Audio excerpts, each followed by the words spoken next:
নমস্কার আলু চাষী বন্ধুরা, আপনারা দেখছেন ভারত পটেটো বাংলা নিউজ। আমি আপনার আলু চাষী হিতৈষী বন্ধু শেখ আমির আলী। আজ 8 জুলাই মঙ্গলবার 2025। প্রথমেই পশ্চিমবঙ্গ প্রগতিশীল আলু ব্যবসায়ী সমিতির একটা নাটক। পশ্চিমবঙ্গ প্রগতিশীল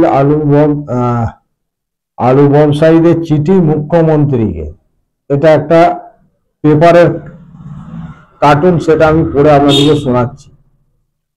সংরক্ষিত আলুর দাম কমে যাওয়ায় রাজ্য সরকারের হস্তক্ষেপ চেয়ে মুখ্যমন্ত্রী মমতা বন্দ্যোপাধ্যায়কে চিঠি দিল আলু ব্যবসায়ীদের সংগঠন প্রগতিশীল আলু ব্যবসায়ী সমিতি। ওই চিঠিতে জানিয়েছেন, দাম কমে যাওয়ার জন্য হিমঘরে আলু রেখে কৃষক ও অন্য সংরক্ষণকারীরা প্রচুর ক্ষতির মুখে পড়েছেন। এই অবস্থায় রাজ্য সরকার যাতে সহায়ক মূল্য ঘোষণা করে আলু কেনার ব্যবস্থা করে, তার জন্য অনুরোধ করা হচ্ছে। উল্লেখ্য, এবার হিমঘরে চাষিদের আলু বেশি রয়েছে। বেশি পরিমাণে আলু মজুত হওয়া ও রাজ্যের বাইরে চাহিদা কম থাকার জন্য দাম পড়ে গিয়েছে।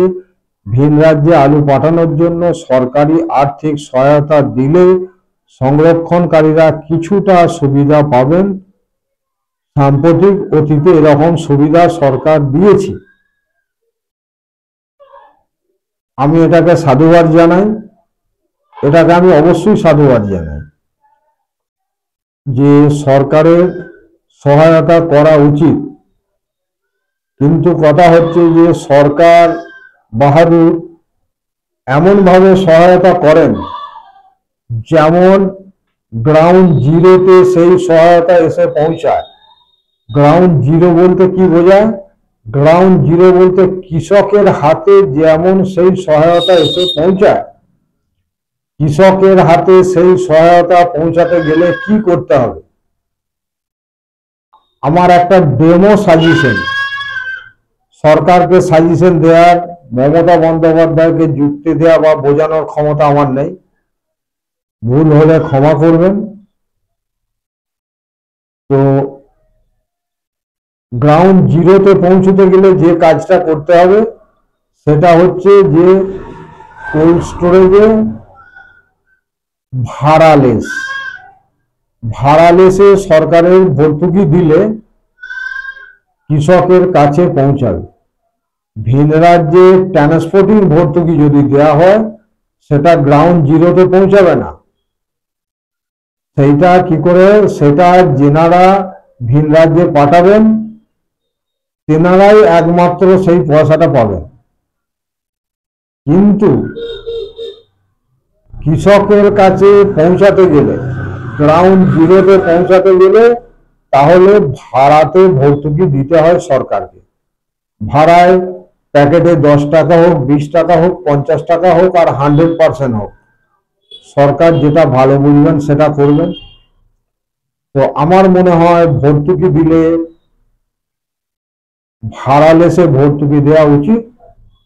তাতে গ্রাউন্ড জিরোতে সমস্ত কৃষক এবং সমস্ত সংরক্ষণকারী তার সুবিধা পাবে। এটুকুই আমার বলার।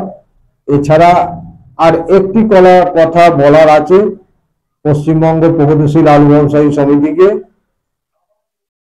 যে কথাটি আমার বলার আছে সেটি হচ্ছে যে কুমরুলে 10 টাকা কেন কাঁচি চালালো? যেখানে আজকে জামালপুর সেটিয়া কোল্ড স্টোরেজে যেখানে কারাকারি করে আলু নেওয়া হয়েছে, আলুর ডিমান্ড আছে বলেই তো কারাকারি করে আলুটা নেওয়া হচ্ছে, সেখানে কুমরুল কি করে কাঁচি চালালো? যেমন আজকে আলিগড়ে আজকে ধোঁয়াধার বিক্রি আলিগড়ে, সেই রকম ধোঁয়াধার বিক্রি হয়েছে আমাদের সেটিয়া কোল্ড স্টোরেজে।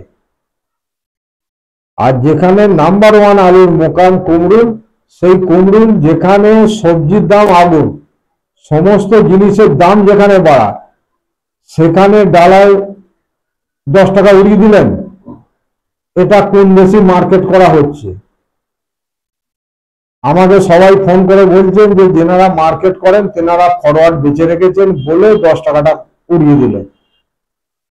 আজকে আমার যেটা আইডিয়া, আজকে 700 টাকা মার্কেট পেরিয়ে যাওয়ার কথা ডালা, কলকাতার ডালা।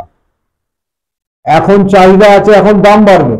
তো চাহিদার সময়তে আপনারা 10 টাকা কেন কাটলেন? আপনাদের বিবেক মনুষ্যত্ব বলে কিছু নেই?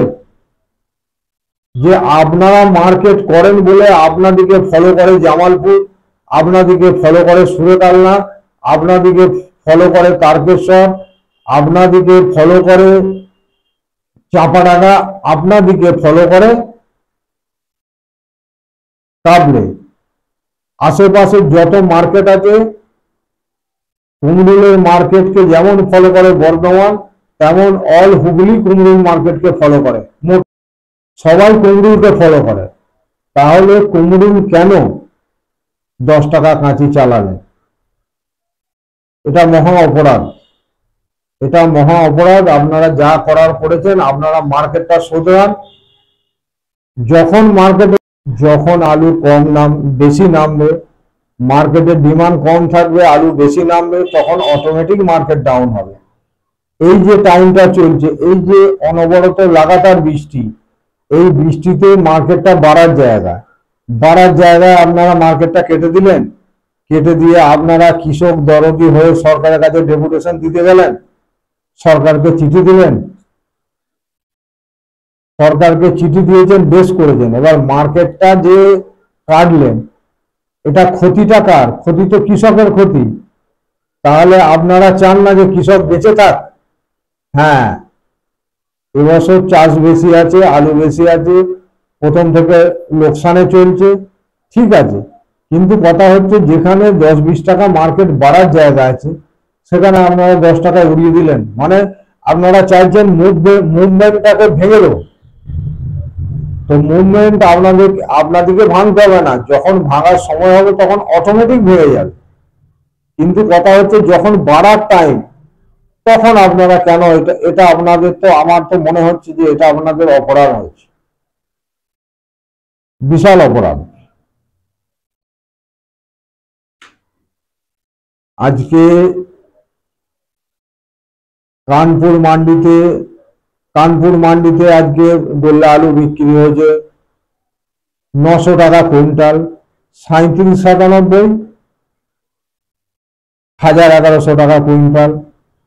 খিয়াতি আলু, হাইব্রিড আলুটা 1000 টাকা কুইন্টাল, হাইব্রিড প্রোগ্রাম সব 1000 টাকা কুইন্টাল।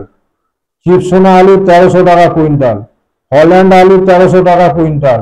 গুজরাট থেকে হাল্যান্ড নয়, সান্টানা আলু এসে বিক্রি হচ্ছে, প্রসেসিং এর আলু এসে বিক্রি হচ্ছে 12 টাকা কিলো, লকার বিক্রি হচ্ছে 13 টাকা কিলো, সিনাদ বিক্রি হচ্ছে 14 টাকা, সিন্দুরি বিক্রি হচ্ছে 13 টাকা। চিপসোনা বিক্রি আলিগড় মান্ডিতে সুপার ফাস্ট বিক্রি। লোকাল চিপসোনা 600 টাকা থেকে 650 টাকা, সুপার কোয়ালিটি 675 টাকা। এটা প্রপার আলিগড়ের আলু, আলিগড় মান্ডিতে এই দামে বেচা কেনা হচ্ছে। T7 275, 800 থেকে 850 টাকা বিক্রি হচ্ছে।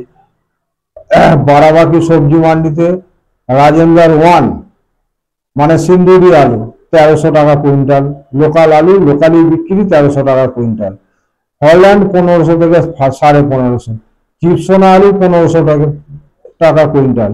গরিমা আলু, হাইব্রিড গরিমা আলু গ্রেডিং নাম্বার 1 আলু 1200 টাকা কুইন্টাল।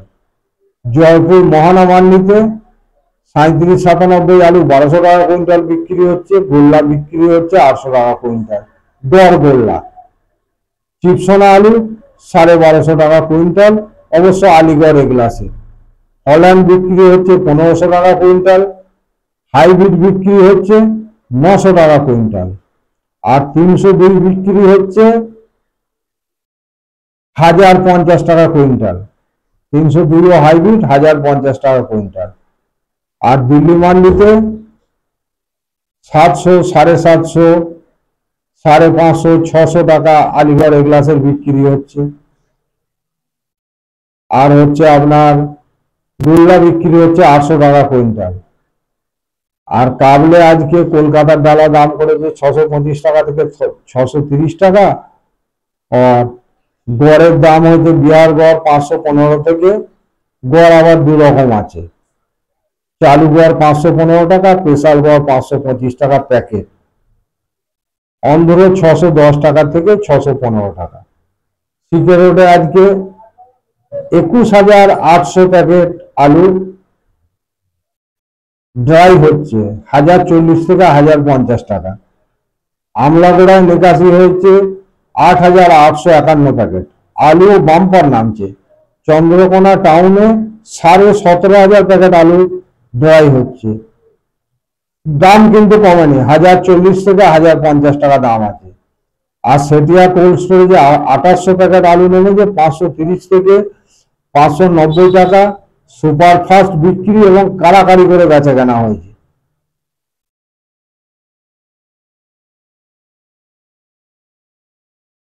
কতুলপুর মার্কেট, কতুলপুরের টোটাল আজকে আলু নেমেছে 14,250 প্যাকেট। তার মধ্যে আজকে যে আলুটা উঠবে 7,000 প্যাকেট আলু উঠবে। 7,000 প্যাকেট আলু আজকে উঠবে 1,025 থেকে 1,035 টাকা কতুলপুরের দাম আছে।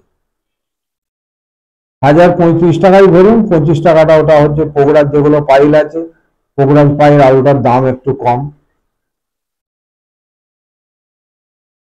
তো তাতে করে সরকারের কাছে ডেপুটেশন দেওয়া হচ্ছে, খুব ভালো। কিন্তু কথা হচ্ছে সেই জায়গায় যদি 10 টাকা মার্কেটটা বাড়িয়ে, 20 টাকা মার্কেটটা বাড়িয়ে সরকারকে ডেপুটেশন দিতেন, সেটা খারাপ হতো? মোটেই খারাপ হতো না, ভালোই হতো, ভালোই হতো। কিন্তু কথা হচ্ছে যে আপনারা কি ভাবেন, কি বোঝেন, কি মোটিভ নিয়ে চলছেন, সেটা আপনাদের থেকে ভালো আর কেউ তো জানে না। তো কৃষকের খুব কষ্ট, কৃষক খুব দুঃখী। তো আপনারা কাটা ঘায়ে নুনে ছিটে দেওয়ার কাজ করছেন, এটা মোটেই ঠিক নয়। যাই হোক, এখনো সময় আছে, সুতরাং মার্কেটটাকে ঠিক করুন। মার্কেটটাকে ঠিক করা উচিত বলে আমার মনে হয়। যখন ওয়েদার পরিষ্কার হয়ে যাবে, প্রয়োজনের থেকে আলু বেশি নামবে, তখন তো অটোমেটিক মার্কেট ডাউন হয়ে যাবে। মার্কেট ডাউন করার জন্য আপনাদেরকে তো এত পরিশ্রম করতে হবে না, কাউকে কোনো পরিশ্রম করতে হবে না, আলু মার্কেটকে ডাউন করবে। তাহলে যখন বাড়ার টাইম তখন কেন ডাউন করলেন? এটা বলবো তো ভুল হয়েছে। আমি চাই বাংলার আলু চাষি, আলু ব্যবসায়ী, কোল্ড স্টোরেজ অনার সকলের আর্থিক স্থিতি ঈশ্বর আল্লাহ মজবুত করুক, এটা আমি অন্তর থেকে চাই। জয় জওয়ান, জয় কিষান, জয় হিন্দ, বন্দে মাতারাম, ভারত মাতা কি জয়। আচ্ছা, এর মাঝখানে আরেকটা কথা বলতে ভুলে গেছি। পশ্চিমবঙ্গ সরকার যে সংগঠন তৈরি করেছেন, সেই সংগঠন কিভাবে তার বিস্তার হবে, আমি খুব তাড়াতাড়ি এক এক করে সেই সমস্ত যেনারা রাজনৈতিক লিডার, যেনাদের উপরে দায়িত্ব আছে, তেনাদের কাছে এক এক করে সাজেশন, এক একটা ভিডিও আমি আপনাদেরকে দেওয়ার চেষ্টা করব। জয় বাংলা, জয় বাংলা, জয় বাংলা, জয় হিন্দ।